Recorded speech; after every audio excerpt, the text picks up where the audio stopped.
Anime has been the life force that powers the people of the modern era.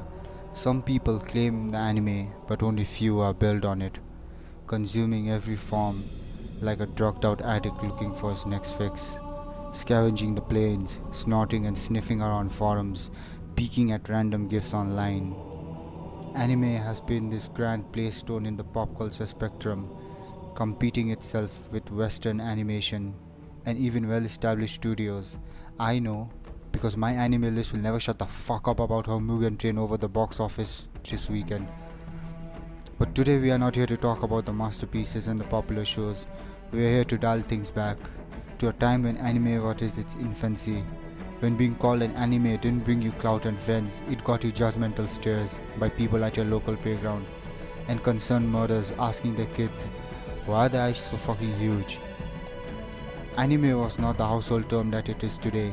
Back then, in the early to mid 90s, anime was this super niche, almost underground X form of entertainment. Not until Toonami brought the anime to every household. And Toonami kicked all sorts of fucking ass. We had cartoons, yes, but we've never seen anything like these. Such vibrant designs, such beautiful animations, and yeah, that too. The initial Toonami run had classics like Dragon Ball Z, a somewhat unknown at that time but slowly morphing itself into a modern juggernaut of an intellectual property called Pokemon. And the topic of today, long but a short tale of a company, most well-known series of their time, and one of the shows that added and broke the mold of modern magical anime, Cardcaptor Sakura.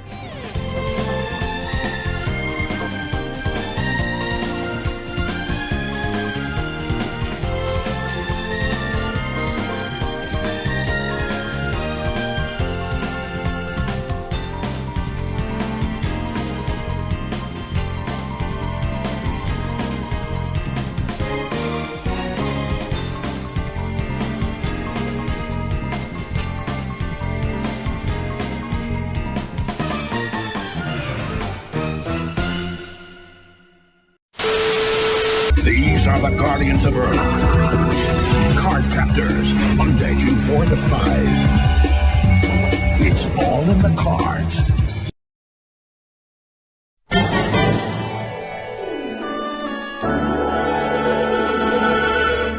You may be thinking, how is this magical anime?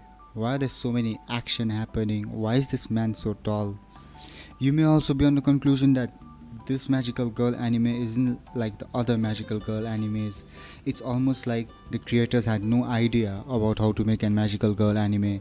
It's because Clamp and creator Nanase Okawa had little to no experience making a magical girl anime, which in turn made this series a much more well thought out experience and a well put together series. So the story of Cardcaptor Sakura, or CCS, takes place in a Japanese small town of Tomoeda, where we see our protagonist, Sakura Kinomoto. Yes, her name is Sakura Kinomoto. Her name is not Sakura Cardcaptor, or when we fucking get there, we'll fucking get there. Hold on. She's an average 10-year-old, good in sports, popular, and for the first time in anime history has one living parent. Her life goes all upside down when she stumbles into a library and finds a mystical book and accidentally opens the book, unleashing a mysterious power, accompanying the power, also awakening the mystical being of power and diabetes, Keroveros, or Kero. Howdy, howdy, ho! Wow, thanks a lot for finally waking me up. Finding out that Sakura did indeed do the grandest of the oopsies, Sakura is entrusted to go on adventures to capture these cards known as Claw cards, each either being related to an element, an emotion, or whatever the writers wanted to do that week. Alongside these cards, Sakura will need to battle with common problems like homework, housework, impressing your elder brother's friend who you secretly have a crush on, and how the show makes it seem like it's some cute Hello Kitty puppy love type shit, but in retrospective seems a bit fucking creepy and disturbing, but it's the 90s and people are fucking wacky like that. So it's a solid 70 episode anime with a whole lot of ground to cover and a whole lot of content. Did they succeed though? Kinda, because it's kinda hype, it has style, it has art, it has aesthetics, And even guys could watch it when they knew Sailor Moon was too fucking prissy for them. But what makes this show so beloved? Why am I making a fucking video on this? I have some pointers though. Cardcaptor Sakura has a lot of fucking characters, like a shit ton of characters. Like there's gonna be a new character introduced every 2 to 3 fucking episodes, which may seem a bit overwhelming, but in my opinion I find that it works. Because since it introduces these characters quickly, the pacing is kept at the right type, so later episodes can concentrate on the characters and their growth and how they move alongside the plot. Weirdly enough, Cardcaptor Sakura is more of a slice of life anime compared to an magical girl action anime. The show doesn't pull you in with the flashy visuals, of which there are many, mind you, and the hype moments, but the small moments that make it stand out. You form a connection with the characters. You learn of the things they like, of all the things they hate, and when the things they like get taken away from them, you feel the same amount of grief that they feel. You can't just make an anime with characters doing whatever the fuck they want. There needs to be consistency. There needs to be stakes. Because if you make the character this husk of a superhuman being, you become Sword Art Online. Funny joke, laugh. Bazinga. Nothing brings this point more home than the lead character, Sakura. Like other shows building the lead character in a way that's relatable to the general public, it's appealing, but apart from their age, there's very little to relate to. Like Luffy is not famous because he can stretch Armstrong the shit out of his arm, because he's this naive and idealistic person who has this own sense of morals that makes him a strong character. Sakura is somewhat not a strong character, but at the same time she's shy, vulnerable, she backs out sometimes, hesitates when something unknown shows up, just like anyone of her age. For some episodes, even the side characters upstage her and cast the cards, especially her rival and future love interest Li Shaolan. She has sense and slowly warms up to her and possibly lets himself fall in love with her. There are some moments that just makes it a bit somber and chill compared to all the flash and fury of a normal weekly season anime, like when Sakura and her classmates clean the classroom after the claw card battle, where they just spend episodes, just living lives, like just vibing. That's when the show comes in its full form. There are bits of action, and the bits of action that are shown there is like quite fucking beautiful. Like the animation and the art style is off the fucking chain. Overall, Cardcaptor Sakura paved the way for the new magical anime shows, Sailor Moon and insert random obscure magical girl anime which I didn't bother to research. This show has a special ace up its sleeve that it puts it above the rest. This show isn't just some ploy to sell more light novels or gacha or any form of monetary gain. The show starts, reaches its peak and ends on a beautiful note. And on the mention of beautiful notes, if the original version of Cardcaptor Sakura is this, then the note of the American dub is this.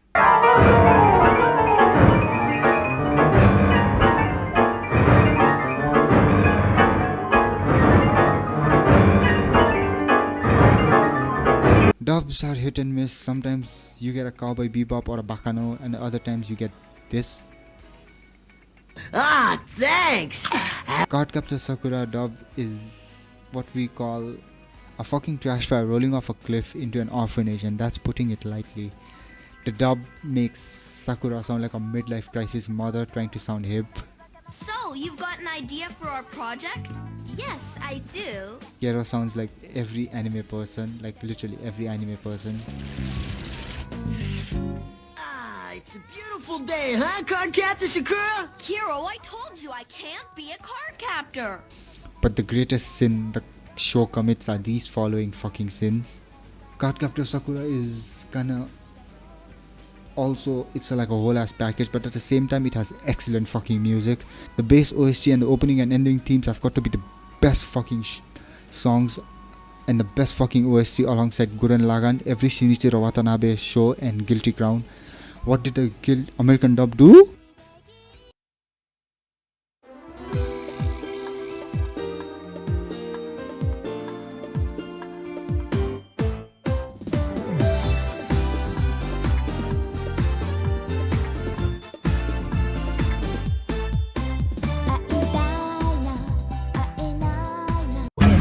shadow, wood, sword, thunder, power, sleep. Card captors of the cloud, expect the unexpected now. The secrets of the cloud were all a mystery. But when this mighty book was opened, the powers were set free.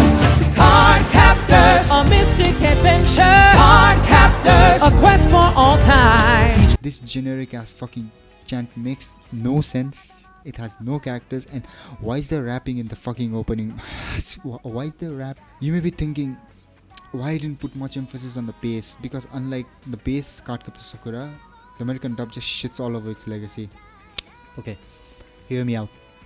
Apparently, to make the show more appealing to the West audience, because